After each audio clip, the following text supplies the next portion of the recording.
Hello दोस्तों, welcome to money stocks. तो इस वीडियो के अंदर हम लोग बात करने वाले हैं विप्रो के बारे में। यानी कि विप्रो क्या करता है, आईटी सेक्टर से विप्रो बिलोंग करता है।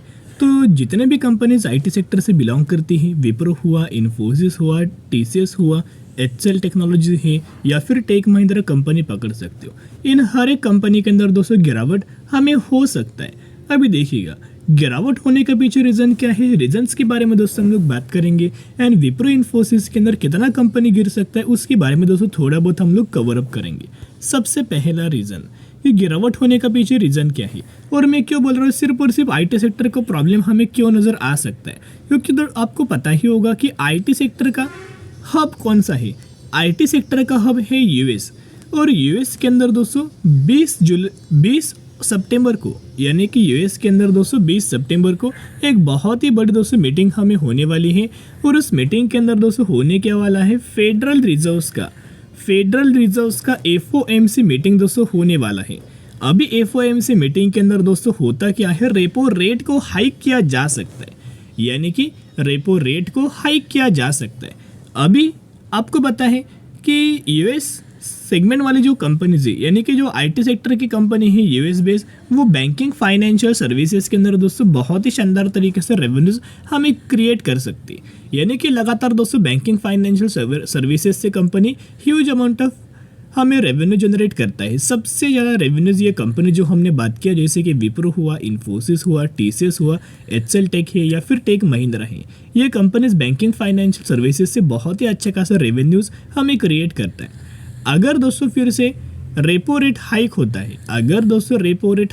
है तो सबसे ज़्यादा बड़ा इम्पैक्ट हमें बैंकिंग फाइनेंशियल सर्विसेज वाले कंपनीज को नज़र आएगा। और इसी का इम्पैक्ट दोस्तों आपको इंडियन स्टॉक मार्केट के अंदर जो आईटी सेक्टर हमें प्रेजेंट है उसके अंदर आपको इम्पैक्ट नज़र आएगा। और इनके अंदर दोस्तों गिरावट हमें नज़र आ सकती है। क्योंकि जब भी दोस्तों आपने ऑब्जर्व किया होगा, तो एक ऑब्जर्व करना कि जब भी दोस्तों एफओएमसी की मीटिंग आता है और रेपो रेट दोस्तों जब भी हाइक होता है, ह्यूज अमाउंट ऑफ हमें थोड़ा बहुत गिरावट हमें आईटी सेक्टर वाली कंपनीज के अंदर नज़र आता है। उसके पीछे का रीज़न क्या है, जब भी दोस्तों रेपो रेट अगर हाइक होता है, जैसे कि 25 बीपीएस के द्वारा, 35 बीपीएस के द्वारा, तो जिसकी वजह से इम्पैक्ट हमें पड़ेगा बैंकिंग सर्विस वाली कंपनीज के अंदर। तो जिसके हिसाब से दोस्तों अगर आप देखोगे तो हमें थोड़ा बहुत बैंक वाले स्टॉक्स के अंदर भी आपको थोड़ा बहुत इम्पैक्ट नज़र आ सकता है। एंड आईटी सेक्टर वाले जितने भी कंपनीज है उनके अंदर दोस्तों इम्पैक्ट हमें नज़र आ सकता है।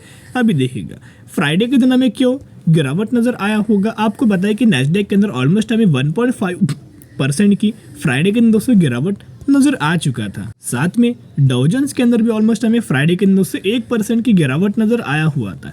ये जो परफॉर्मेंस जो करंट बेसिस के ऊपर आपको नजर आ रहा है, नई के बराबर जो कंपनी ने परफॉर्म किया है, नई के बराबर जो इंडेक्स ने हमें जो परफॉर्म किया है, ये ऑलमोस्ट दोस्तों अभी पकड़ सकते हो कि मंडे का है, यानी कि 18 सितंबर का है। लेकिन दोस्तों जो हम लोग बात कर रहे हैं वो फ्राइडे के दिन का था, कि फ्राइडे के दिन दोस्तों डाउ जोन्स के अंदर भी 1% की गिरावट था एंड नैस्डैक के अंदर भी दोस्तों 1% की गिरावट था। तो आपको पता है कि नैस्डैक के अंदर 1.5% की गिरावट नजर आया हुआ था। विप्रो इन्फोसिस के अंदर भी, जैसे कि Wipro limited Indian stock market के अंदर कंपनी लिस्टेड है, वैसे Wipro and Infosys US market के अंदर भी या फिर न्यूयॉर्क स्टॉक एक्सचेंज के अंदर भी दोस्तों लिस्टेड एडीआर नाम से कंपनी प्रेजेंट है। तो उसके अंदर दोस्तों ऑलमोस्ट हमें 1-1.5% की गिरावट फ्राइडे के दिन नजर आ चुका था। तो जिसके हिसाब से हमें दोस्तों संडे के दिन हमने प्रिडिक्ट किया था, आपको वीडियो शेयर किया था कि जिसके अंदर मेंशन था कि आपको मंडे के दिन विप्रो इन्फोसिस कंपनी के अंदर गिरावट नजर आ सकता है। और वैसे सिमिलर तरीके से गिरावट हमें मंडे के दिन दोस्तों आपको विप्रो इन्फोसिस के अंदर नजर आ चुकी है। यही रीजंस की वजह से, यही फियर की वजह से क्या रेपो रेट हाइक होने वाला है या फिर नहीं होने वाला, यही रीजंस की वजह से हमें विप्रो लिमिटेड के अंदर ऑलमोस्ट हमें 1.5% की गिरावट नजर आया एंड 1490 रुपये के आसपास कहीं ना कहीं क्लोजिंग नजर आ चुकी है। और विप्रो कंपनी के अंदर ऑलमोस्ट हमें 1% की गिरावट एंड 436 रुपीज़ के आसपास हमें कंपनी की क्लोजिंग नजर आ चुकी है। अभी देखिएगा टीसीएस कंपनी के अंदर दोस्तों बिल्कुल भी हमें गिरावट नजर नहीं आया। यहाँ दोस्तों अगर 1.9 देखोगे तो टीसीएस कंपनी के अंदर दोस्तों गिरावट हमें क्यों नहीं हुआ मंडे के दिन, क्योंकि 0.19% की पॉजिटिविटी के अंदर क्लोजिंग नजर आया हुआ है। नेगेटिव दोस्तों टीसीएस ने क्लोज नहीं किया। अभी पॉजिटिव दोस्तों टीसीएस ने क्लोज क्यों किया है, क्योंकि कंपनी के ऊपर एक अच्छे खासा न्यूज़ हमें आया था।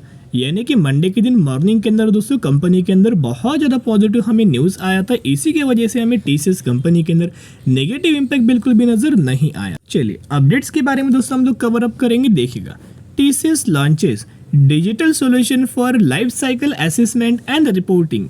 यानी कि कंपनी ने क्या किया है, डिजिटल सॉल्यूशन दोस्तों लॉन्च किया है, जिसके अंदर फॉर लाइफ साइकिल असेसमेंट के लिए एंड रिपोर्टिंग के लिए एक बहुत ही शानदार तरीके से डिजिटल सॉल्यूशन हमें कंपनी ने लॉन्च किया है, जिसका दोस्तों बेनिफिट बहुत ज़्यादा क्लाइंट्स को नजर आ सकता है। और जितना ज़्यादा कंपनी क्लाइंट्स को बेनिफिट देगा, सेटिस्फाई करेगा, उतना ही कंपनी का रेवेन्यूज बढ़ेगा, रिजर्व्स बढ़ेगा एंड कंपनी का मार्जिन भी बहुत ज़्यादा इंप्रूव हो सकता है। तो ये जो अपडेट्स था वो बहुत ज़्यादा पॉजिटिव था। इसी की वजह से टीसीएस इस कंपनी के अंदर गिरावट वाला कोई सिनेरियो नहीं बना या फिर कोई पैनिक के अंदर हमें क्लोजिंग बिल्कुल भी नज़र नहीं आया।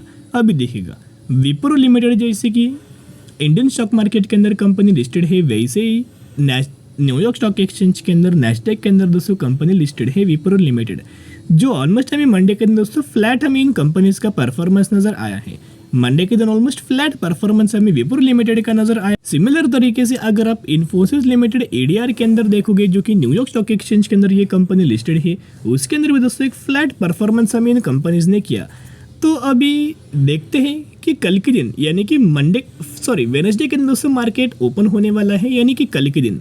तो जिसके हिसाब से भी कल के दिन दोस्तों देखना पड़ेगा किस तरीके से सिनेरियो बनता है और किस तरीके से इम्पैक्ट हमें देखने को मिल जाता है।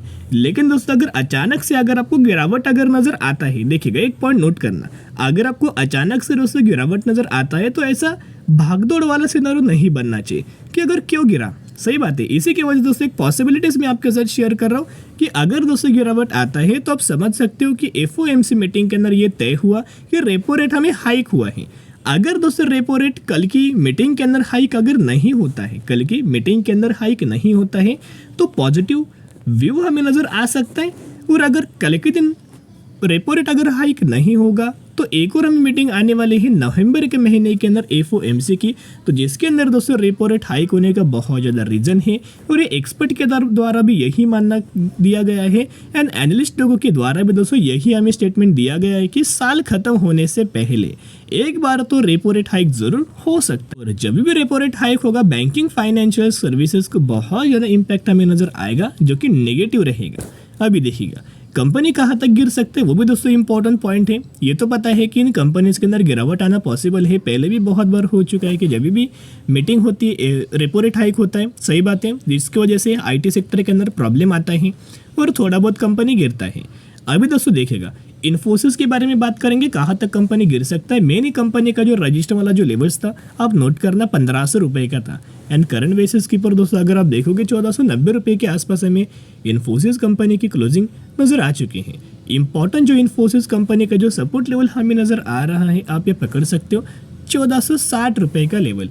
यानी कि अगर कंपनी गिरता है तो 1460 रुपये के आसपास एक्सट्रीमली हायर लेवल कंपनी का एक सपोर्ट लेवल बन सकता है। कहीं ना कहीं इसी लेवल्स के आसपास कंपनी खुद को होल्ड करके फिर एक फर्दर ब्रेकआउट देगा। सबसे पहले टारगेट आपको 1800 रुपये का बहुत ही जल्द कंपनी अचीव कर लेगा। तो चलिए विप्रो के बारे में दोस्तों लेवल्स के बारे में हम लोग बात कर लेते हैं कि विप्रो के अंदर अगर गिरावट होता है तो कहाँ तक कंपनी आ सकता है। देखिएगा अभी दोस्तों जो कंपनी का विप्रो का जो रजिस्टर वाला जो लेवल्स नजर आ रहा है 440 रुपये का है, बहुत ज़्यादा इंपॉर्टेंट कंपनी का रजिस्टेंस वाला लेवल है। उसके साथ साथ जो कंपनी का सपोर्ट लेवल है 427 रुपीज़ का, 427 रुपीज़ का एक्सट्रीमली हायर लेवल दोस्तों कंपनी का हमें सपोर्ट लेवल बन सकता है। एक पॉइंट नोट करना, यस 427 रुपीज़ का एक्सट्रीमली हायर लेवल कंपनी का हमें सपोर्ट लेवल बन सकता है। कहीं ना कहीं जो कंपनी ने यही लेवल्स के आसपास जो अगर कंसोलिडेट किया था तो यही लेवल्स के आसपास कंपनी कंसोलिडेट करके सपोर्ट लेकर के यही से ब्रेकआउट देगा। और सबसे पहले टारगेट आपको 540 रुपीज़ का बहुत ही जल्द दोस्तों आपको नज़र आ सकता है एनालिस्ट लोगों के द्वारा भी एंड टेक्निकल चार्ट पैटर्न्स के अंदर भी यही दोस्तों हमें टारगेट नज़र आ रहा है। तो जितना भी कंपनी गिरे एक रिक्वेस्ट करना चाहूँगा, एक पैनिक लेवल मत क्रिएट करना, सिर्फ और सिर्फ buy on the strategy apply करना, कंपनी के ऊपर कॉन्फिडेंस रखना, क्योंकि इस कंपनी के अंदर सिर्फ और सिर्फ पब्लिक माल बेच रहा है। एफआईडीएस एंड म्यूचुअल फंड्स लगातार खरीदारी नजर आ रही है। आई होप दोस्तों आपको वीडियो पसंद आया होगा। अगर वीडियो पसंद आता है तो जरूर वीडियो को लाइक एंड चैनल को सब्सक्राइब कर सकते हैं।